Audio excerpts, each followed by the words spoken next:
好，咁上星期五即係2日前啦，我拍一條片咧解翻我哋嘅 Postmod 第38條 Linear Programming 究竟點樣做啦。咁我當時用嘅就係用埋個 app 去表達出嚟嘅，但係我發覺咧其實就係唔需要咁複雜啦。咁而咁啱我啱啱發現咧就係我上次拍完錄嗰條片 upload 上去，因為我放低咗部 iPad 啦，佢啱啱先 upload 咗第38條題目上去啦。咁不過係一件好事啊，因為而家有更加方便、更加簡單嘅方法去做得到。咁點樣做得到呢？我哋試下用23年嘅呢一條題目作為例子去介紹。咁具體嚟講就係我哋見到 greatest value of 呢一嚿嘢係要等於24啦。咁即係咧佢細過等於24，即係佢冇辦法超過24啦，最大都只能夠係24嘅啫。係啦，細過等於24。咁點樣用到呢一樣嘢去做呢？第一，我哋要留意嘅重點係正 y。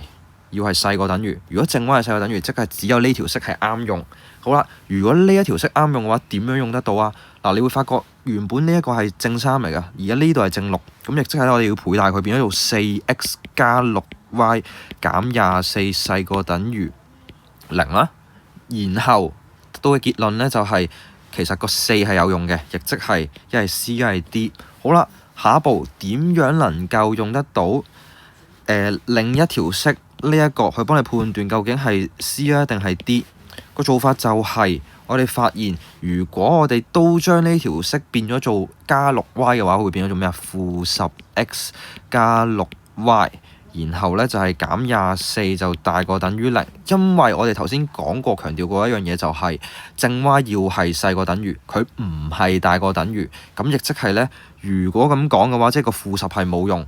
好啦，呢個時候我想你諗清楚一樣嘢就係、如果呢度有個4，呢度有個負10，嗱負10係唔用得嘅，咁結果係咩啊？結果就係你個4係唔能夠向個負10嗰邊行，只能夠向右手邊嗰度行，亦即係佢只能夠係大過4，咁所以答案就係 D。